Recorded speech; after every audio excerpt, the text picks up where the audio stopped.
to Would I Lie to You, the show all about terrible lies and amazing truths. On Lee Mack's team tonight, the chef and food campaigner responsible for Escape to River Cottage, Return to River Cottage, the River Cottage treatment, the River Cottage year, River Cottage forever, Beyond River Cottage, and could you please shut up about the River Cottage? It's Hugh Fernley-Whittingstall.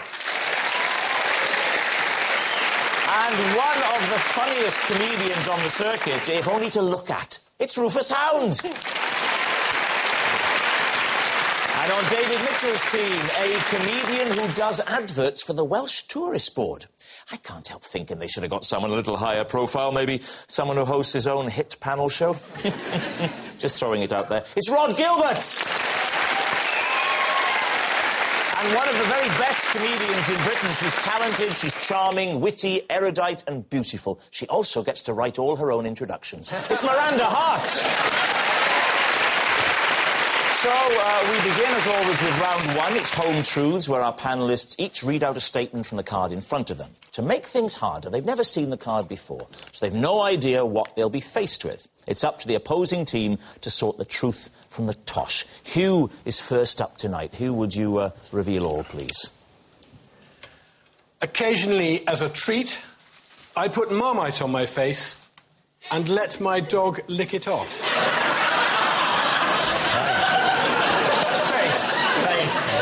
Face. Yeah. And this is a treat for you or the dog? I see it as a treat for the dog, because... How does he see it? Like many people, I don't... Apparently also very much as a treat. What kind of dog, please? She's a Springer Spaniel. You say this is predominantly for the dog. You must enjoy it on some level, because that's quite an extreme activity to do with... I've always just for a dog. I've always liked having my face licked by the family dog. Always. By just the dog? Anyone else? Well, cats have a raspy, sandpapery tongue, and it's not nearly so nice. Have you ever been caught in that awkward moment where you've marmited up and then somebody's rung the doorbell? By members of the household, but not by strangers at the door. Do dogs like Marmite? Dolly does. I'm not sure that's a helpful line of inquiry, is it? Do dogs like... They like salt. Of course it's a helpful line of inquiry. Is it a helpful line of inquiry? If all dogs hate Marmite, it can't be true. Yeah, I don't think there's anybody on the planet that could answer that question properly. You don't think there's anyone on the planet that could answer the question, do all dogs like Marmite? No, I don't think there is. I don't want this to sound like a rebuke. What I was saying was whether anyone knew whether or not all dogs might hate Marmite. You'd know if all dogs... That's very much just the other side of the coin, in my book. No, this isn't a coin. There are three things. There's dogs all hate Marmite, yes. There's dogs all like Marmite, yes. or there's dogs have a similar view to Marmite as humans do. Yeah, what, let me go hate it? Rod, as someone who's now in Series 4, you never get into conversations like this with David. He always wins or wears you down. Just don't do it. Surely it is almost certainly true that some dogs will like Marmite and some won't. No. For example, I would say that no cats like baked beans. Would you? No! You're definitely wrong about that. For 2 hours, my cat got stuck in a fridge and genuinely ate a bowl of baked beans. Genuine, I swear on my life. How did the cat get stuck in The cat, I don't know, just leapt in when my mum opened it once. And then and you didn't see it? She didn't see a cat in the fridge? She did that! Probably got some milk, cat jumped in, shut. Well, she got the milk for the cat, and then where's the cat? Have you seen the cat? Maybe I'm wrong about cats and baked beans. What I'm saying is there are some foods liked by many humans that certain other species will never eat. Yeah. So what I'm saying is different species like different things, and it is possible. You said that the things that humans eat, that other animals, all other animals are species... We've got to learn to work together. Well, yeah, you really have! In that case, you need to change your opinion. This programme has taken on a tone of civil unrest. I sense anarchy at the gates. David, I'll caution you once. Control your team. I'm going to have to call in the UN. I can no longer vouch for my team. Excuse me, what have I done? I feel like a supply teacher who's been parachuted into a problem school. And is finding it very difficult to cope. Hugh, your original statement was to do with the dog licking off your face. Now, how often does this occur? It's something I started doing as a kid because it was a good way to... That was several dogs... Good way to what? to get the family dog to lick my face. So, David Mitchell, what are you saying? Truth or lie? Rod, what do you think? Oh, no. I think whatever my captain thinks, I will back into the hilt. Oh, my word. Can I just say that he just touched David's leg in a slightly effeminate manner? Like that. If that's what it takes to have them working as a team, Miranda, I'm happy. That was sexual tension, is that what you're doing? Is that sexual tension? Oh, yeah. Well, I don't like it. Miranda, what do you think? I think it is a lie because he doesn't look that desperate for affection in his life. It has to be a lie, David, otherwise there's something wrong with him. So you both think it's a lie? Yes. OK, we'll say lie. There's a lot riding on this All right. one. So, Hugh Fernley Whittingstall. It was a lie.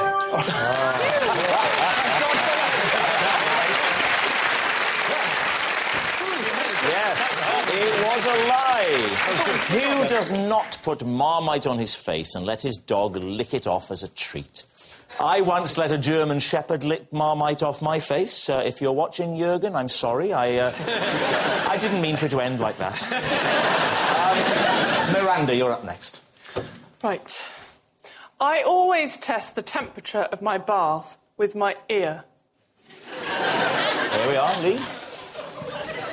What's wrong with the conventional elbow? Well, two things, Hugh. Firstly, it amuses me to test it with my ear.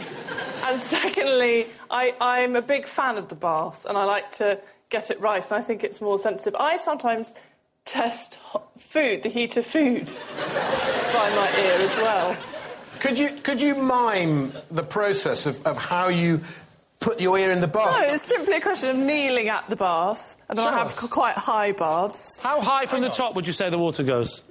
Well, probably about that much. Right, so you're kneeling down. Kneeling down. Yeah. And then You can bend away all the way over to get your ear in the bath without... Look, I'm quite tall, and I just get there quite You're quite irrelevant. bendy as I'm well. bendy. Hi. Can I just I'm add tall some, and bendy. Add some credibility. This is when you put my mobile number at the bottom of the screen. so I'm guessing like most normal people, you like a little bit of bubble bath and stuff. So you're basically leaning over, you're going in headfirst through the bubble bath. You're going through it, wait, and then suddenly you've hit it. Oops, it's a bit hot. You've come up. Your face is full of suds. Yeah. And you go, well, I'll add a bit more coal to that. And then you sit there and wait with your frothy face. Is that what we're expected to believe? Lee, do you usually have a bubble bath? I didn't have you down as a bubble bath type. To be fair, David, you probably didn't have me down as a bath type. I can tell you that he's got an open fire in his bathroom. Yes. Really? And sometimes Miranda will come round and I'll say to Miranda, I'm not sure if that fire's too hot. And she will... Do you have one ear that's more sensitive than the other? Is it the left, right, always the left, right, always the right? Always has to be the left because of where the bath is. Are you right-handed? Yes. That'll make sense, you see. Do you face away from the... I'm left-handed, and I would go in with the right ear, you see. I'm right-handed, but I would go with my right ear because of the way my bathroom is. To go with my left ear, I'd have to be turning my back to the taps when I did it, and I wouldn't feel comfortable doing that. I want to be able to see that, because ultimately the taps are responsible for the temperature, so I want to be able to look them in the eye while I judge what they've done. You know those taps haven't actually got eyes, that's your reflection, don't you? Yeah, no, I know. What are you going to say on this one, Lee? What are you thinking? Is she telling the truth? Honestly, Lee, the physics of this are all wrong. If you're kneeling, it's your hips that you bend from. Otherwise, your whole spine would have to be able to go over at 90 degrees. No, because it's genuinely really easy to do. Can you just kneel down and show us roughly how it works? It's literally... So say the bath is... Can I be the bath? Where's...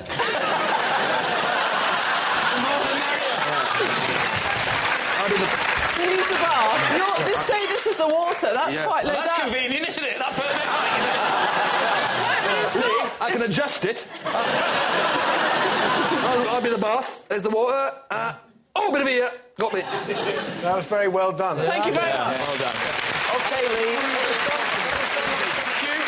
answer. 'Cause Do you know what? Until she did that, I didn't believe it, and now I do. I do as well now. What do you think, Rufus? Yeah. Still think it's a lie. Do you? Ooh, I'll go with you and say that's true. True. OK. Miranda, were you telling the truth? Were you telling a lie? It was a lie.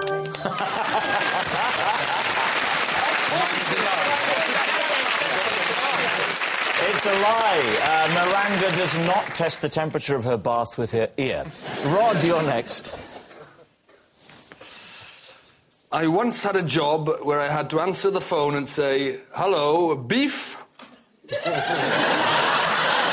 we are. Lee's team, what do you think? What was the job? It was a job, it was an office job where, An office job? Yeah, an office job. Right. In an office job. Yeah, I know what an office job is. Yeah, with a The certain word type- office I'm not confused with is the bit about the beef that's getting to. It's a government department where we dealt with beef and lamb and suckling cows. Right. So what was the government department exactly? What were they It doing? was it was an agricultural department of Welsh government. So they'd ring up and say, "Hello, beef," and the kind of questions they would ask you would be... They'd say, it was all about identifying animals. Identifying them? Yeah. So you go, "Hello, beef," and they go, "I think you're just the man. I'm looking at a big black and white animal. It's saying move. Can you help me?" "Ah, it's cow. I'm beef. Goodbye." So, well, either that or you might want to put them through the suckler cow. Depends if it was male or female. What is a suckler cow? I don't know. I only worked in beef.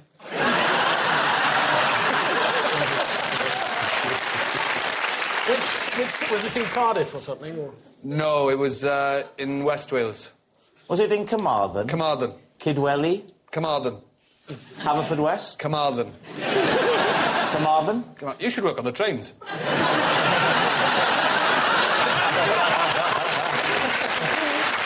The Welsh office is in Cardiff, but the Welsh office agriculture department, WOAD, is in Carmarthen. So farmers would ring you up and ask you questions about Farmers beef? would ring me up and they'd say, "Got an animal here, and it needs identification," and we would give them...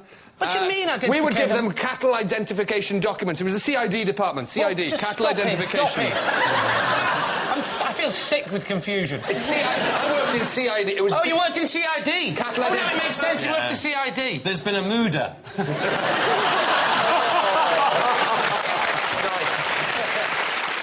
CID was cattle identification document, so it's like a cow passport, and they'd ask us questions about Cow passport? A cow passport. They'd ring up and they'd say, "We've got a new cow in town." So you'd send out the official documentation. They would tell me the animal's details, and we would print up a CID, cattle identification Because document. each one and send needed it to this. them. Everyone had to have this. Every cow. Oh, every cow, yes. So what are you going to say then, Lee? Is he telling the truth? Well, if you know a lot about cows. A little. I've rung up departments of DEFRA and said hello, and they've said hello, beef. Yeah. And the whole true. WOAD thing, you wouldn't just come up with that. Unless you were very quick and very clever. OK, we'll go with true. He's saying true. Rod, were you telling the truth? It was... True!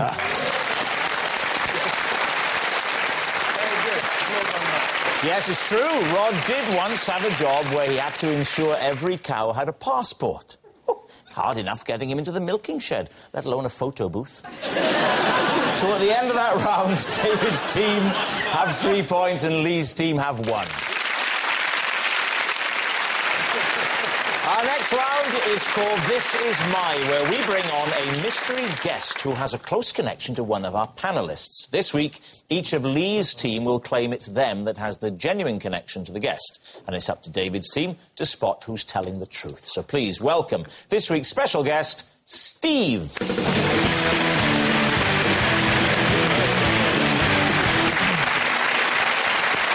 Welcome, Steve. So, Hugh, first of all, what is Steve to you?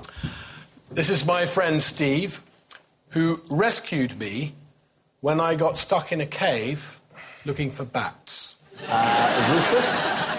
This is my friend Steve, and together we have visited every pub inside the M25 called the Red Lion, apart from 4 of them. And Lee, how do you know Steve? This is Steve, and we once went camping together when we were in the Scouts.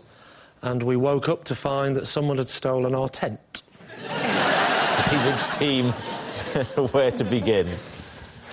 So when was this camping trip, Lee? This camping trip was, I would have been about 13, 12, I think, 12. Something. How old was Steve? Steve was about, I don't know.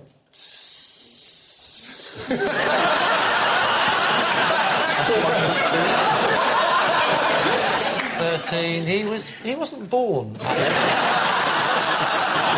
what made the whole thing awkward. No, he was about 7 or 8. So you were 12 or 13. He wasn't in the Scouts. He was just a 7-year-old you'd brought along. The Cubs and the Scouts went together. He was in the Cubs, I was in the Scouts, and they asked... And they issued every Scout with a cup. They did, no way. They put each young boy in with an older boy in each tent. So where were you camping? We were camping somewhere in the Lake District. I think it was called the Lake District. Right. You woke up with no tent, is that what you said? Correct. Went to sleep with a tent, woke up without a tent. Do you know what happened to said tent? Well, that's a good question. We don't know to this day what happened to said tent. You never saw the tent again? No. Stolen? Yes, I know it was stolen. Oh, We don't know what happened to it. You don't think it might have blown away? You woke up, no tent, and you assumed foul play. We weren't that deep a sleeper that there was a gale force. You were deep enough that someone had stolen the tent. There's something about wind that's different to burglars. Wind doesn't... Wind... about wind that's different to burglars. Now, there I agree with you. Now, if that was what you were asserting, that and that alone, I would say you were telling the truth. However, there's more to this story. Wind does not sneak up on you.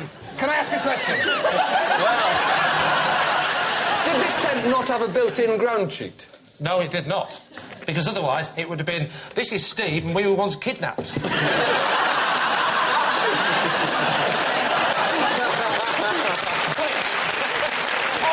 I'm going to jump in here.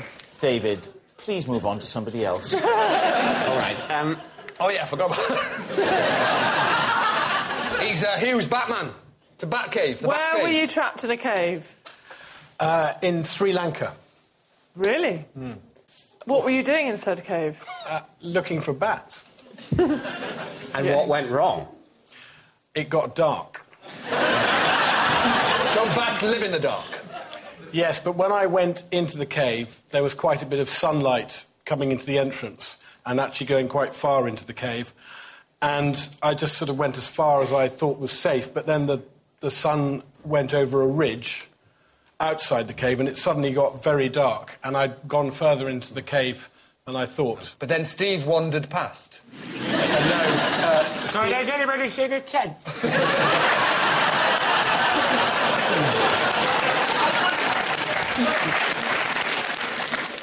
Steve actually heard me shouting for help. Why were you looking for bats in a cave in Sri Lanka? Were you looking to eat them? Funny you should say that. They'd had bat on the menu in the hotel, and I was told that they got them from this cave, and out of curiosity I thought, well, I'll go and look. I'd also heard that they had a rather grim way of catching them, which is to hang fish hooks down from the top of the cave. And did you go on your own? Yes. And then, so you called for help and Steve was walking past the entrance? Steve, lovely guy, was staying at the hotel and he heard my cries for help. Why did they catch bats with a line? Why didn't you just spray them with something? Or just go in with a machine gun? I think that if you... I think it rather ruins the integrity of the individual bat as a starter or main course. Well, admittedly, it's had a couple of machine gun bullets through it. Also, you can machine gun a zebra, doesn't really spoil it. But a bat... So, David, what about Rufus's claim, the whole pub thing? Which of the 4 Red Lions that you've not been to, where are they? I don't remember. You can't find them. But you know there are 4 exactly. Yeah, we got a list of all the pubs called the Red Lion, and then we went to visit all of them, and I know that there were 4 that we did not go and visit. Did you go to one on South Ealing Road? Opposite Ealing Studios? Yes. When did you do this? Oh, fair enough. Was this like this like a mission, a bet, or a... Yeah, we came up with it as an idea because we knew that there were a lot of them, and we thought it would be good to visit all of them. In a period of time? Yeah, over a week. So how do you A know? week? How many are there? Wow. There's about 46. We You went to visited about 42 of You them. visited 42 Red Lions with Steve in 1 week. Yeah. How do you know Steve? Through AA.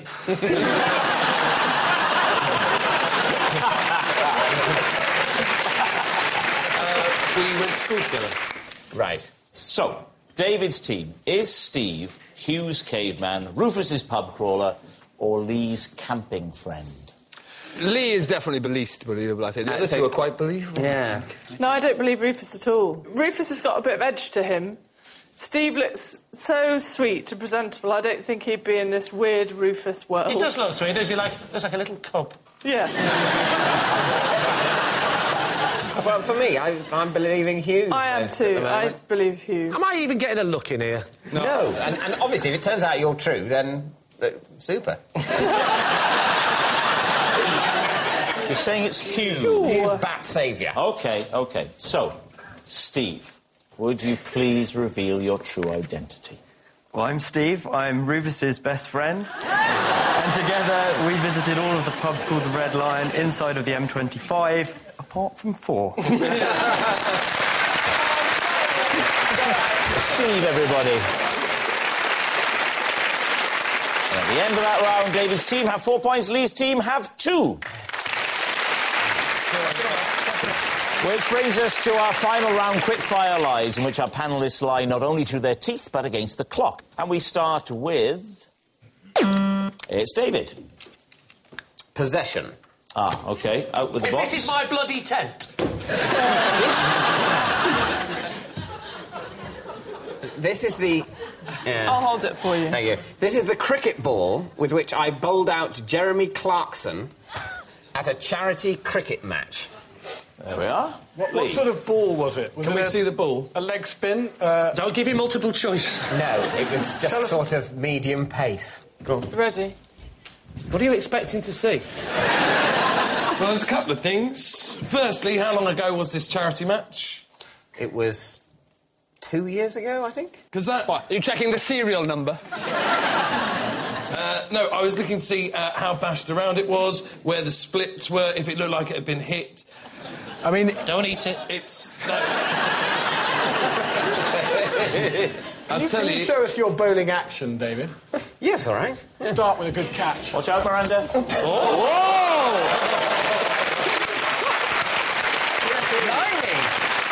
I just point out the inadvertent sexism that just happened? Basically, a girl caught something, and before any of you had a chance to think whether that might be patronising, you went... Let's see the action, then. Let's All see right, the ball. my bowling action. Don't throw the ball, obviously. No. I would bowl it, wouldn't I? But no, I won't let go. It's like that. Oh, seems to have the action. What score was he on when you bowled him? I think about 12. And did he run between them, or just jump in his jag? Which other popular celebrities were there? Nicholas Parsons was there. You've got a whole team. You've got quite a lot to go still. And I think that was... It wasn't, everyone wasn't a celebrity. So people were buying tickets to watch this game, and it was going towards charity. Yeah. Why were you there? And the draw was Jeremy Clarkson, David Mitchell and Nicholas Parsons, 20 quid a ticket, yeah? That must have been a pretty golden ticket to get over. So what are you going to say, Lee? Is he telling the truth or not? Well... I really don't think he is. You don't think he is? No, because it doesn't appear to be a ball that was used for that purpose. What do you think, Hugh? I think it might be true, actually. I think So there's you got- enough truth there. You think it's a lie, you think it's true? I think it's a lie. You say it's a lie. David, were you telling the truth, or was it a lie? It is a lie. That was a lie. Yes, David did not bowl out Jeremy Clarkson at a charity cricket match. Of course it's a lie. I mean, given the chance to hurl a cricket ball towards Jeremy Clarkson, who among us could honestly say they'd aim at the stumps? It's Lee. Looking forward to this. I trained for last year's Paris Marathon, but pulled out when a doctor advised me that one of my legs is shorter than the other. Davidson, what do you think? Why did you train for the Paris Marathon? Because I couldn't get into the London Marathon. Why? One leg short than the other. Because it was full. What time of year is the Paris Marathon? About April. About April. About the same time as the London Marathon, then. Lee, Are they on the same about. day? Yeah. Do they clash? How embarrassing. So what do you mean the London Marathon was full? There was a man dressed as a pig. He doesn't mean he's a man who's dressed as a pig that hasn't applied early. Yeah. They weren't going. We can't get enough people to fill this. Go up to the fields and try and rope some pigs into it. Hello, pig.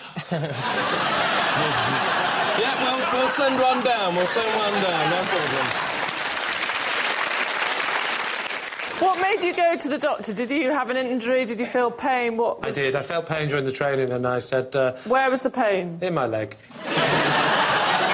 Is it not possible for people who have uneven legs to get shoes that compensate for that? That's right. He said that. He gave me that. Right. He And gave me why the thing. wasn't that fine, then? When your leg's different, your whole body adjusts to make up for it. And it was so different. It would have to be like a stiletto and a trainer. He said, I'll give you the thing to put in your shoe, which will help you do some regular exercise, but your marathon days are over. OK, so, David, what are you going to say? Do you think he's telling the truth? Lie. Why? Oh, I believe it. Thank you, Miranda. So, truth from Miranda, do, lie yeah. from David. I think it could be true, but I think if he'd really wanted to do it, you could have done it. All right, I'll rephrase it, OK? I trained for last year's Paris Marathon, but pulled out when a doctor advised me that one of my legs is shorter than the other. He did say, well, actually, if you really tried hard, you could probably do it, but I'm a lazy bastard.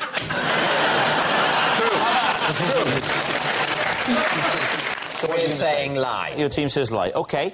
Lee, are you telling the truth or are you telling us a lie? It is, in fact, true. Told you. Yes, it's true. Lee did train for last year's Paris Marathon, but pulled out when a doctor advised him that one of his legs is shorter than the other. Actually, I have completely the opposite problem. One of my legs is longer than the other. Oh, and that noise signals time is up, and it's the end of the show, and I can tell you that in a very narrow victory, Lee's team have triumphed by 5 points to 4. Wow. But it's not just a team game, and my individual liar of the week is Hugh Fernley-Whittingstall. Thank Yes, Hugh Fernley-Whittingstall, who hasn't served up such a variety of porky pies since his last TV show. Goodbye. Well, if I win $1 million tonight, I'll give some to you. That's another lie, by the way. It's the National Lottery draws next. Then one call you really don't want to get. Naomi Watts unravels the mystery of The Ring, film horror, in 10 minutes. And there's plenty of great live music and mud as BBC Three comes from the Reading Festival.